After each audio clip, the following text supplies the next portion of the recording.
Assalamualaikum warahmatullahi wabarakatuh. So you are welcome to another edition of our online classes. So today we want to look at one or two examples on the experiment on how we can determine the specific heat capacity of some substances. Don't forget, the last class we treated the experiment on how to determine or measure the specific heat capacity of liquid or solid, either using the electrical method or using the method of mixture. So today, let's look at how we can use either the electrical method or the method of mixture to determine or to measure the specific capacity of some substances. Now, the first question here with me is the temperature of 40 kg mass. The temperature of 40 kg mass of a certain liquid is raised from 20 degrees Celsius to 35 degrees Celsius when an electric heater is used to supply it for 8 minutes. If the current and the voltage through the heater respectively are 10 amperes and 120 amperes, determine the specific heat capacity of the liquid. Now, we are looking at this question. One can easily say that the source of heat for the liquid to have increased its temperature from 20 degrees Celsius to 35 degrees Celsius, the source of heat comes from the electrical heat energy. So what we are just need to do here is to look for the substance of the materials that lost heat and the substance that gain or absorb heat. So one material must lose it and another material must gain it, so that the total heat lost by one material must equal to the total heat gain or absorbed by another or the second substance or second material. So from here, let's see what we are given in the question. Now, we are given the mass of the liquid. The mass of the liquid to be 40 kg. Since the mass is already a standard unit, you don't need to convert it again. And again, the time of that liquid is raised from 20 to 35 degrees Celsius, so that my θ1, initial temperature of that liquid, is 20 degrees Celsius.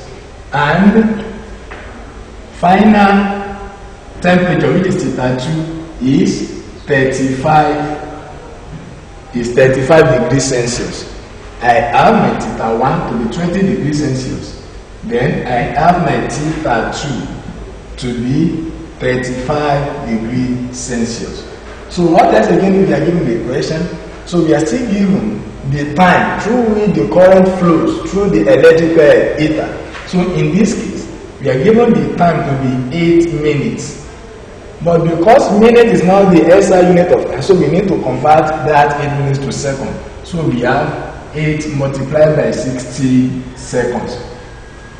Now, again we are given the current through the heater to be 10 amperes. Then we are given also the voltage, which is 120 volts, So from here, the only parameter we are looking for, according to the question, is the specific heat capacity of the liquid, which is unknown.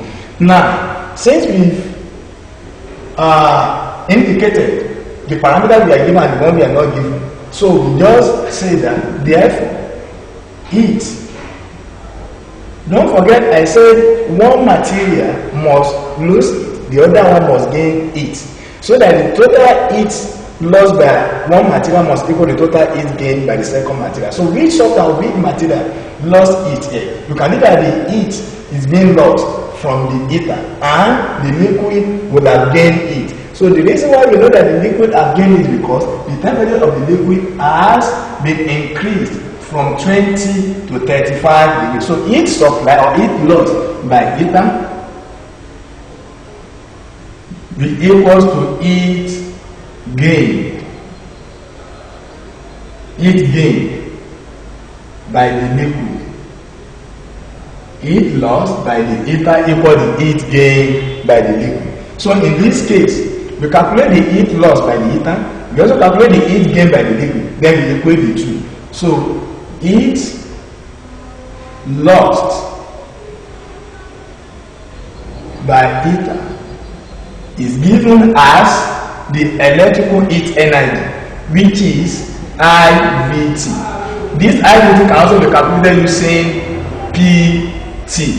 This I stands for current, V stands for voltage, and T stands for time. Where this one is power times time, in which my power equal current times voltage. So in a situation where we are not given the current and the voltage, so we can, and we are given power, so we can use power instead of current and the voltage. But in this case, we are given the current, we are given the voltage. Then you can substitute for current and voltage direct to calculate the heat loss by the heater. So the heat loss by the heater will now be 10 multiplied by 120 multiplied by 8 multiplied by 60. So we calculate that using our calculator. So we calculate that. Then we have the heat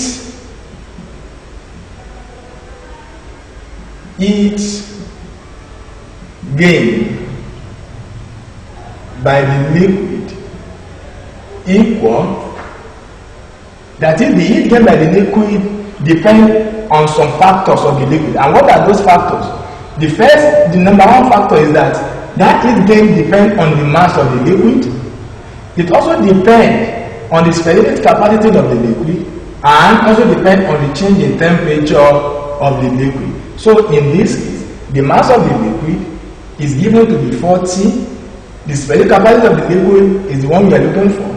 Time, the change in temperature of the liquid. Change in temperature of the liquid will be theta 2 minus theta 1. That is 35 minus 20. 35 minus 20. 35 minus 20. I have 40 times Cl times 35 minus 20. So in this case, we cannot equate the two. Therefore, 10 multiplied by 120 times 8 times 60 equal 40 times Cl times 35 minus 20 will give me 15. So in this case, I just made my Cl the solvent formula. So my Cl will be 10 multiplied by 120 multiplied by 8 multiplied by 60. Everything divided by 40 times 15. So in this case, my Cl will now be, $960 joule per kg per Kelvin. 960 joule per kg per Kelvin. Our Cl, that is the specific capacity of the liquid, is now 960 joule per kg per Kelvin. Now, you might wondering, how is possible for me to just have subtracted the initial temperature from the final temperature? They are both in degrees Celsius, without converting theta 1 and theta 2 to Kelvin. Now, in a situation where you want to find change in temperature, for instance, say theta 1 minus theta 2. Let me use this place. If you have to find change in temperature or rise in temperature, where you are given theta 1 to be, for instance, say 20 degrees, and theta 2 to be 35 degrees Celsius. Your change in temperature in degrees Celsius equal change in temperature, equal change in temperature in Kelvin. So which means that if I'm to find the difference in value between 20 and 35 degrees Celsius, the value, the answer here in degrees Celsius, we also give me the same answer, even if I convert theta 1 to Kelvin and I convert theta 2 to Kelvin. What I mean is that if I convert theta 1 to Kelvin, I will have said my theta 1 in Kelvin is 273 plus 20. So I will have that value. That is 293 Kelvin. So my theta 2 in Kelvin will be 273 plus 35. So in that case, my change in temperature in degrees Celsius will be 35 minus 20. equal maintain temperature in Kelvin will be 273 plus 35. That is 308 minus initial temperature is 293 Kelvin. You will discover that if you subtract 293 from 308 and you subtract 20 from 35, your answer will still be 15 and then 15. So you have 15 equal 50. So which means that if you are given two different temperature values in degrees Celsius and you are looking for their difference, so you don't need to convert them to Kelvin in order to find your change in temperature. So far, your change in temperature in degrees Celsius, we also give the same value in Kelvin. So that's one reason why I calculated using degrees Celsius. But my final answer here carries per Kelvin. Because I've done that, even if I find the difference between 20 degrees Celsius and 30 degrees Celsius in Kelvin, I still have the same answer. So that is that for number 1. So let's really look at example 2. Let's look at example 2. Let's look at example 2. So don't forget, I said the final answer for Cn here, that is specific heat capacity for the liquid, is 960 joule per kg per Kelvin. Joule per kg per Kelvin. So question 2. Question 2. A piece of aluminium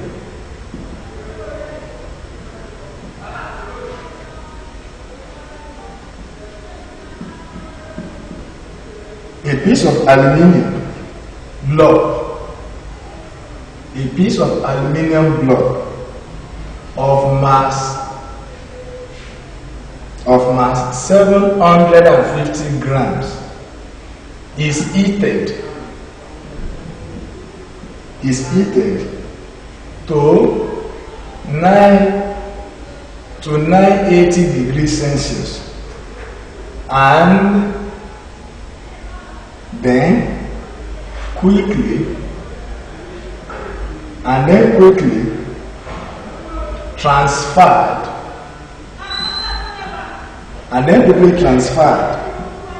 to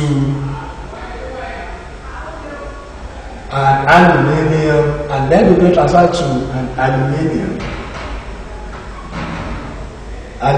calorimeter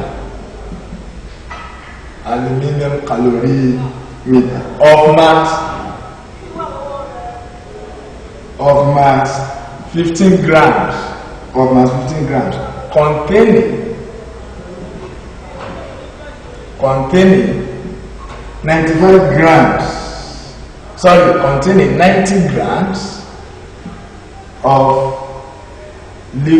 containing 90 grams of liquid, of unknown specific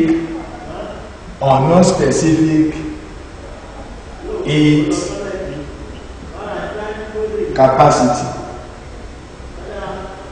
at 32 degrees Celsius.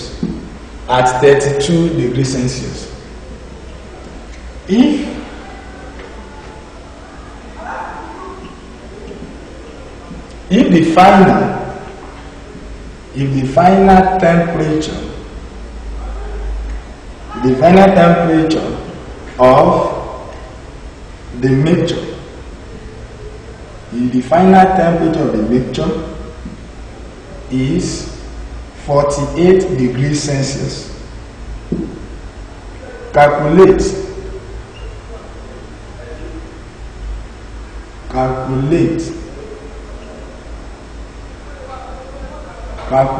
the specific heat capacity of the liquid.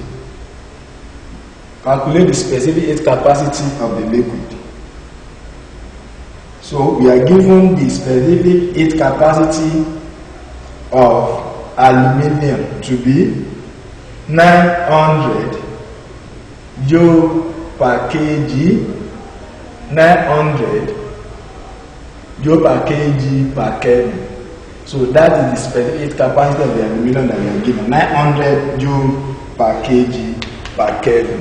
Now, you can see that this second question, the first question was under the experiment or the method used in determining the specific capacity of substance through electrical method.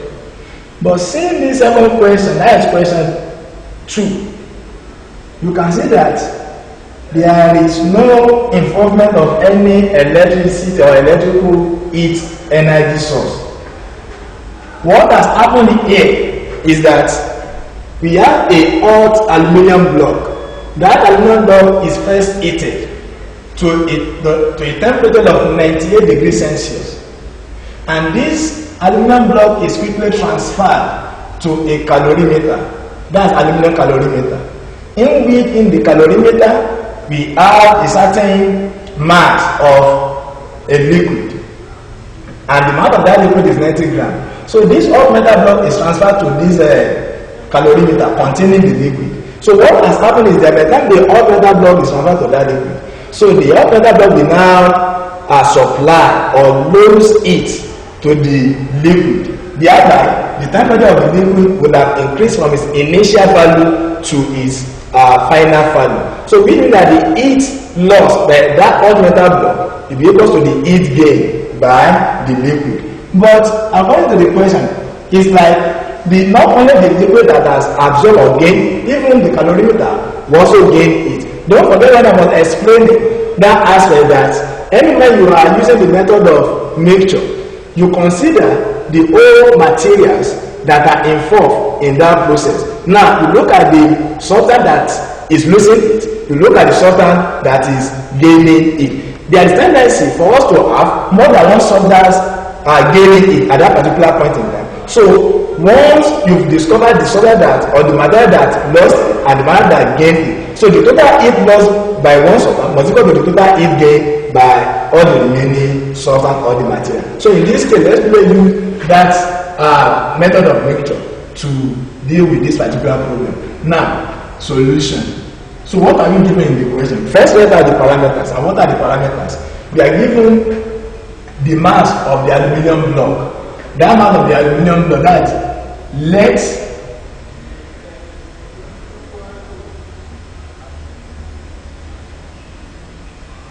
the mass, okay, the mass of the block, that aluminum block is 750 grams. You convert this one to kg. That is, you divide that one by 1000. So that one is going to give you 0.75 kilogram. So we are also given, this is the initial temperature of the heated aluminum block. And that temperature of the heated aluminum block is 98 degrees Celsius. So I can say that let θ1 be the initial temperature of the aluminum block. So in that case, I will have this θ1 to be 98 degrees Celsius. 98 degrees Celsius. And we are also given that the aluminum calorimeter is of mass 15 grams. So the mass of the calorimeter, MC, equal 15 grams. Then we convert this 15 grams to kg by dividing it by 1000. Divided 15 grams by 1000, you have 0.015 kg. Now, you are also given the mass of the liquid and the calorimeter. So, in this case, I say the mass of the liquid, which is 90 grams. So, you convert this 90 grams to kg by dividing by 1000. So, I have 0.09 kg. 0.09 kg. So, we are also given.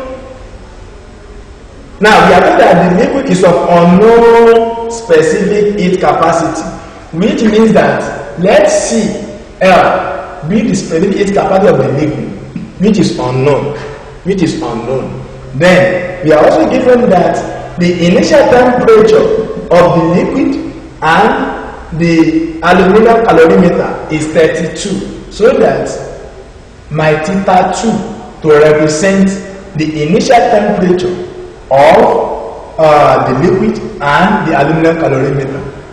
θ2 equal initial temperature of calorimeter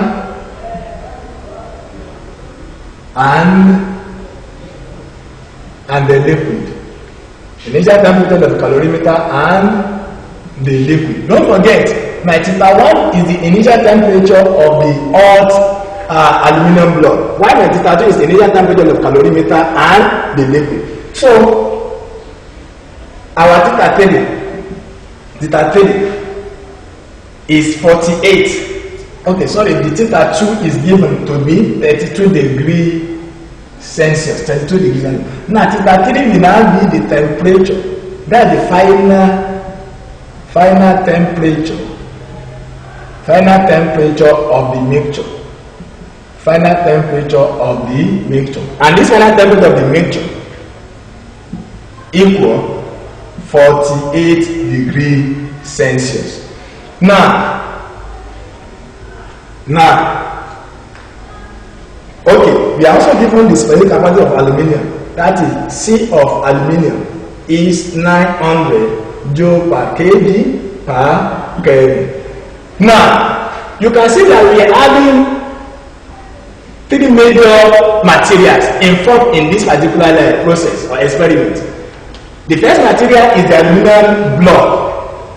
The second material is the calorimeter, while the third one is the liquid. Now, we've written out all the values given for the metal block, for the calorimeter, and for the liquid. Now, don't forget that the mixture, our mixture will be the combination of the aluminum block, which has been transferred into the calorimeter containing liquid. Our mixture involves or includes the aluminum block, which has been transferred to the calorimeter that contains the liquid. So, in this case, the temperature of the metal block, which is 98 degrees, by the time it's being transferred to the initial temperature of the calorimeter and the liquid is 32. Don't forget, there will be an exchange of heat between the metal or aluminum block and the liquid. So, in this case, the temperature of the hot metal block will have decreased from 98 and the temperature of the liquid will have increased from 32 to a certain value. But at equilibrium, at thermodynamic equilibrium, that is, the hot metal block and the cold liquid and then the calorimeter will have reached the same amount of temperature, which is now our final temperature of the mixture, that is 48 degrees Celsius. So in this case, what we are going to do is that we now ask ourselves, among these three materials, the hot metal block, the calorimeter, and then the liquid, which material among the three lost it, and which material or which materials gained it? So you will discover that the hot metal block will be the one to have lost it. So I say it, therefore, it lost by aluminium block equal it gained by liquid, it gained by the liquid plus it gained by the calorimeter, because the calorimeter and the liquid will gain it and the aluminum block will lose it. Now, it's now left for us to find the heat lost by the aluminum block. We find the heat gained by the liquid, then we also find the heat gained by the calorimeter. We add the heat gained by the liquid and that of calorimeter, then we equate to the heat lost by the aluminum block. So from there, we're able to make the Cl, that is the capacity of the liquid, the solvent formula. So let me print this.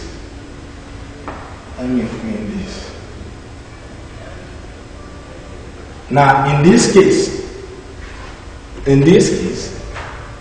therefore, it lost by the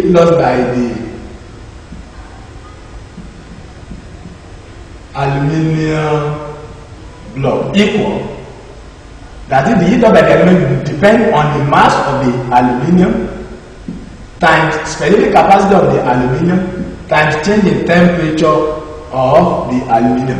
So the mass of the aluminum is 0.75. The specific capacity of the aluminum has been given to be 900 joule per kg per Kelvin, multiplied by 900 times change in temperature for the aluminum. What's going to be the change in temperature for the aluminum?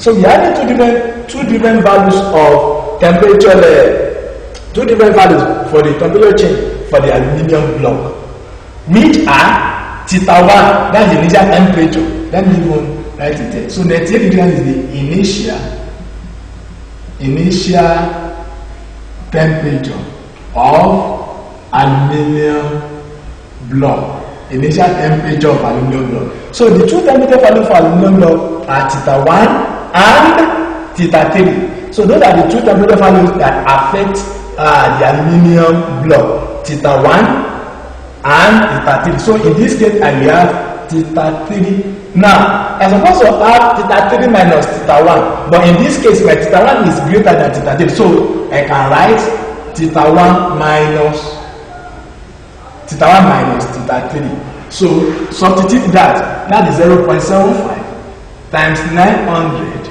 multiplied by theta1 is 98, while theta3 is 48. So 98 minus 48 will give me 50. So I don't need to compare this one to Kelvin, because I've already told you that change in temperature in the distance will also give you the same value in Kelvin. So let us also find heat gain.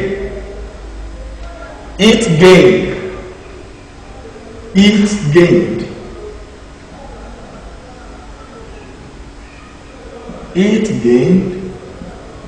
by the liquid equal mass of the liquid times specific capacity of the liquid times change in temperature of the liquid. And what is the mass of the liquid? The mass of the liquid is 0.09 times specific capacity of the liquid, which is the one we are looking for, times the change in temperature of the liquid. The change in temperature of the liquid. Now let's look at those two temperature values that affect the liquid. Now theta1 is out of it, because theta1 is meant for the aluminum. Now theta2 is the initial temperature of the caloric and the liquid. That's theta2. That's for the liquid. Theta3 is also affect liquid. So I'm going to have theta3 minus theta2. So you subtract the smaller one from the larger one. So in this case, I have 0.09 times Cl multiplied by theta3 is 48, while theta2 is 32. So 48 minus 32. 48 minus 32 will give me 16. Will give me 16. So that is heat gain by the liquid. Also, we need to find the heat gain by the calorimeter. We need to find the heat gain by the calorimeter. So let's find the heat gain by the calorimeter. So let's find the heat gain by the calorimeter. So to find the heat gain by the calorimeter, I have heat gain by calorimeter equal mass of calorimeter times specific capacity of calorimeter times change in temperature of calorimeter. And the mass of calorimeter is 15 grams. And we converted our 15 grams to kg, and that's going to be 0.015 multiplied by change in temperature of the the specific capacity of the calorimeter. But don't forget that calorimeter is made from aluminum. Then we use the specific capacity for aluminum, which is still 900, multiplied by the change in temperature for calorimeter also equal to the change in temperature of the liquid. So I will still have theta3 minus theta2. I will still have theta3 minus theta2. So in this case, I have 0.015 multiplied by 900 multiplied by theta3 minus theta2 will still give me 16. So in this case, I will equate all these values now, so as to calculate the parameter we are looking, which is specific capacity of the liquid. Therefore, heat loss by the aluminum block is 0.75 times 900 times 50 equal heat gain by the liquid is 0.09 times Cl times 16 plus heat gain by the calorimeter is 0.015 times 900 times 16 times 16 times 16. So don't forget we are looking for Cl there. Don't forget we are looking for Cl. Don't forget we are looking for Cl. So the first one here is going to give me 33. This one is going to give me 33750 joules. And this one is going to give me 1.44 Cl. Plus this one is going to give me 216 joules. 216 joules. 216 joules. So from here we have 1.44 Cl equal 33750 minus 216. So 1.44 Cl equal 1.44 Cl equal 33534. 33534. So that my Cl, that's specific heat capacity of the liquid, will now be 33534 divided by 1.44. So my Cl will be, our final answer will now be 23,287.5 joule per kg per Kelvin. Joule per kg per Kelvin.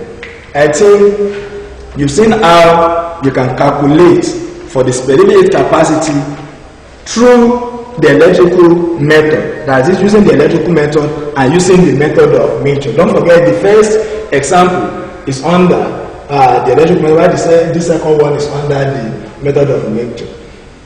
So what, in summary, when you are given this kind of problem, what you just need to do is that you try to look for the active materials or substance in the experiment. Now ask yourself, among all these substance or materials, which one lost it? Which material or materials gained it? So that the total heat lost by one body must equal to the total heat gained by one or several bodies that are involved in that process.